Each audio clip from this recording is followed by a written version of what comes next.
Chancellor Brogan, welcome. Thanks, Steve. Great to be back with you. You have had many jobs in the education system and process, including Education Commissioner, but this may be, because of timing, the most challenging because the entire higher education system is under scrutiny right now. Why? Well, I've been through actually two Renaissance periods in education during my career, over 35 years since the day I walked into my first fifth grade class as a teacher in Martin County, Florida. The first had to do with K through 12. And that was the Renaissance that we went through beginning in the mid-90s to try to upgrade our standards, our outcomes, our accountability base, more focus on students and student needs. And of course now, in my second life in higher education, there's a renaissance taking place here. We're no longer in the 20th century. We are now fixed squarely in the 21st. And many things have changed in the world of economic development. That comes as no surprise to anyone. Now is the time to make certain that our colleges and universities are prepped and ready for a 21st century educational opportunity to make sure that our students can translate to the world of work and that what we do in research and development and graduate programming can contribute to the economic development of Florida. Well, you know, one of the driving forces producing this search for a new vision is money, the lack of it. At the same time, there's a drive for better outcomes. For the last 3 years, the Florida legislature has cut funding for higher education. At the same time, there is a desire for better outcomes. $300 million this past session. And that led to a call by university presidents and others for higher tuition rates for students, including unlimited higher tuition rates for University of Florida and FSU. That was in a bill that the governor vetoed. So where are we then as a university system as far as less resources to do more? Well, as I say, when you've been around as long as I have, you've seen your share of recessionary periods. This is, I think, my third. And the difference? None of those previous recessions were as deep, nor did they last as long as the one in which we're currently engaged. Just for perspective's sake, over the last 6 years, we've seen almost a 45% cut to the state universities of Florida in the amount of general revenue. That's the money we receive from the state. That's a significant reduction. Therefore, to handle that, you've seen a reduction in the amount of programs, the availability of sections being offered to students, services by the way of counselors, advisors, and of course, many of our students have seen the numbers of students in their classes and laboratories grow significantly during that period of time. We've seen the outright elimination of whole academic programs, those that weren't functioning at the highest level of efficiency or return on investment. So we've been doing our best in higher ed to make ends meet, just as everyone has. This is nothing that is left only for the state university system. But at the same time, trying to do more with less and make sure that the students who are in that system during this recession don't suffer unnecessarily as a result of their timing. So we are reorganizing our entire system, putting in new metrics, new outcome expectations. Every academic program now must have what's called a learning compact. And that's a demonstration that once a student graduates from that program, that they can master all of the skills necessary, both in field and those larger real world skills so necessary in the 21st century. The ability to write critically, think critically, communicate critically, and be able to solve problems critically so that they will be able to function competitively with any other students in the world when they go out to that world of work. So things are changing dramatically, and they must, to make sure that our system can outcompete systems from around the world. When the governor vetoed that higher education reform bill, he soon thereafter appointed a new task force on higher education that exists kind of alongside the state university system as a board.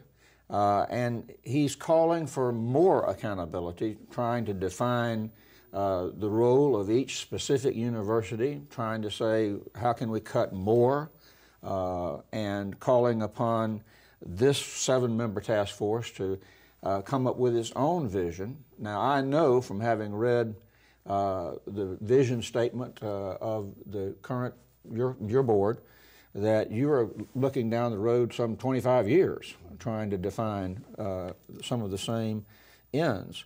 How does the vision statement of your board and what he's trying to do with the 7-member board, how do they mesh?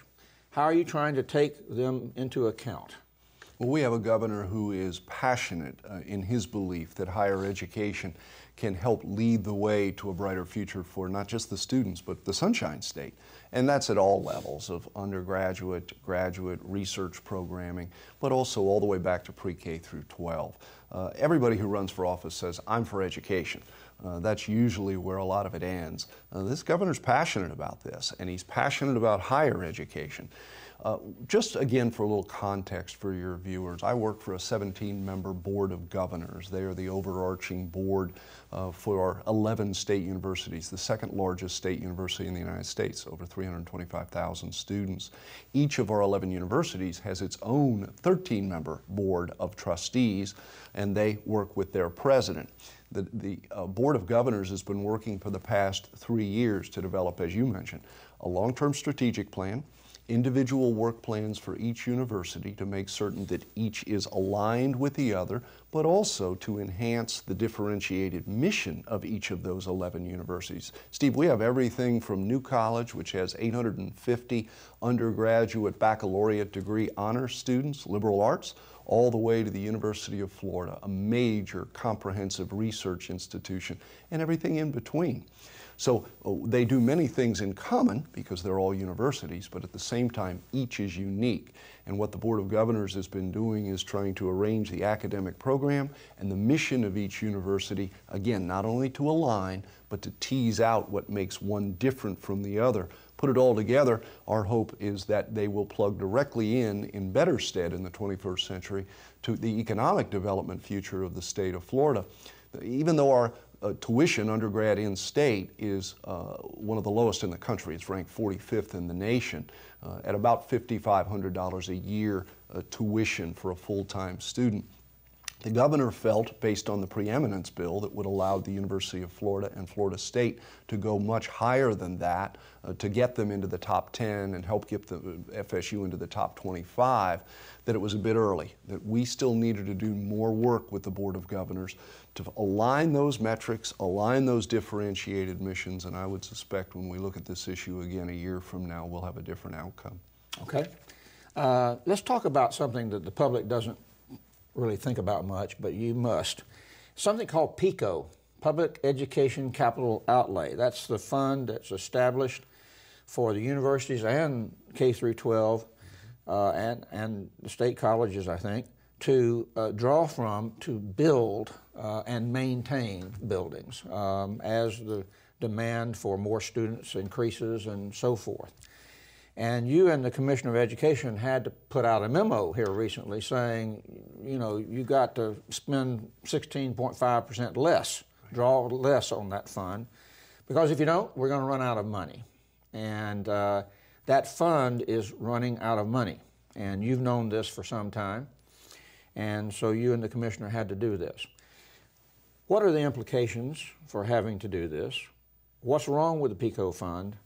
And what are you going to be saying to the legislature in terms of what needs to be done to fix it? Well, first of all, the least complicated component of this, Steve. We are the second largest system in the United States. We do build classrooms and laboratories, and we grow. Even in the heart of the recession, our system has been growing 2 to 3% every year. We've grown a full university just in the last 5 or 6 years. So we not only need to keep up with the facilities we have in deferred maintenance, we've got to add facilities to maintain this gigantic system. Capital outlay money, and in this case, Pico, public education capital outlay money, came from a source called the gross receipts tax on utilities. It has been the victim of two things: the recession, what hasn't, but also changing times. Utilities are a function of things like landlines on telephones. Well, I just got rid of my landline at home. I've had a landline for a long time, but because of the changing times and cell phone usage, things have changed. So we've seen that fund depleted, and it went to support capital construction for education for everything from pre-K-12, the Florida college system, and the state university system. Right now we have a group of people looking at that issue to see if they can come up with some recommendations to make to the legislature beginning this November to find ways to, again, refund our existing deferred maintenance and capital construction needs. And as you mentioned, we also have a backlog of construction projects that are going in the ground today.